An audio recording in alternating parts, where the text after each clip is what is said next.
America में राष्ट्रपति पद के चुनाव के रिजल्ट को लेकर पेच फंस गया है। जो बाइडेन लगातार आगे चल रहे हैं, लेकिन डोनाल्ड ट्रंप ने साफ तौर पर यह कह दिया है कि वो हार मानने को तैयार नहीं हैं और वो सुप्रीम कोर्ट में चले गए हैं।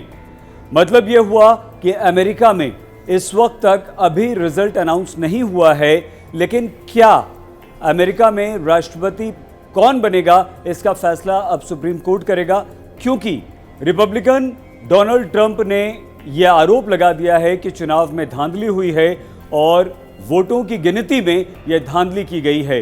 उन्होंने यह भी कहा कि जिन राज्यों में पहले दौर की वोटिंग खत्म होने के बाद जो काउंटिंग हुई थी, वो काउंटिंग जब खत्म हुई वहां हम आगे चल रहे थे, जब दूसरे दिन काउंटिंग फिर से शुरू हुई तो हम वहां पीछे कैसे हो सकते हैं। लेकिन लगातार जो बाइडेन अपनी जीत का दावा कर रहे हैं, अब क्या डोनाल्ड ट्रंप अगर सुप्रीम कोर्ट चले गए हैं तो सुप्रीम कोर्ट यह फैसला करेगा। अब सवाल यह भी खड़ा होता है कि अमेरिका में राष्ट्रपति कौन चुना गया है इसका फैसला सुप्रीम कोर्ट करेगा और सुप्रीम कोर्ट के फैसले के बाद ही राष्ट्रपति पद की शपथ जो बाइडेन या डोनाल्ड ट्रंप में से कोई एक लेगा। अमेरिका के 150 साल के इतिहास में ऐसा केवल 2 बार हुआ है जब सुप्रीम कोर्ट को यह तय करना पड़ा कि अमेरिका का राष्ट्रपति कौन होगा, और सुप्रीम कोर्ट के दखल के बाद, सुप्रीम कोर्ट के फैसले के बाद 2 बार अमेरिका में राष्ट्रपति पद की 2 व्यक्तियों ने शपथ ली थी। 2000 में 2 उम्मीदवार राष्ट्रपति के चुनाव मैदान में थे, जॉर्ज बुश और एल गोर। 537 वोट से फ्लोरिडा राज्य में जॉर्ज बुश आगे चल रहे थे, लेकिन एल गोर ने साफ तौर पर चुनाव में धांधली का आरोप लगाते हुए इस बढ़त को मानने से इनकार कर दिया और मामला पहुंच गया सुप्रीम कोर्ट। एल गोर की इस आपत्ति के बाद रीकाउंटिंग शुरू हुई, यानी कि फ्लोरिडा में वोटों की गिनती फिर से शुरू हुई।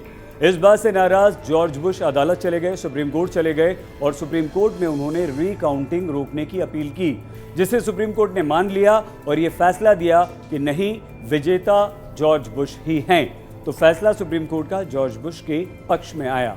इसके अलावा 1876 में जब अंतिम परिणाम के लिए कांग्रेस ने कमीशन का गठन किया था, जिसमें सुप्रीम कोर्ट के जज, हाउस ऑफ रिप्रेजेंटेटिव, सीनेटर और अन्य लोग शामिल थे, अंत में इन्हीं की वोटिंग के आधार पर राष्ट्रपति का नाम तय हुआ था।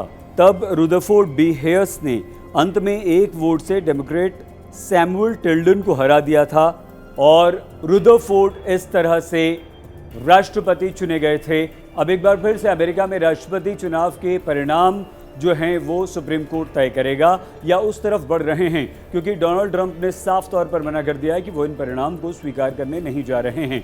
तो एक बार फिर से ये तीसरी बार होगा 150 सालों में जब अमेरिका में राष्ट्रपति कौन होगा इसका फैसला सुप्रीम कोर्ट में होगा। अमेरिका में कुछ दिन पहले ही डोनाल्ड ट्रंप ने एमी कोने बेनेट को सुप्रीम कोर्ट की जज बनवाने में बहुत महत्वपूर्ण भूमिका निभाई थी और वो उन्हीं की समर्थक भी हैं। हालांकि डोनाल्ड ट्रंप साफ तौर पर यह कह चुके हैं कि वो सुप्रीम कोर्ट जाएंगे, लेकिन फिलहाल उन्होंने राज्य की अदालतों में अपनी जीत के लिए अपील की है।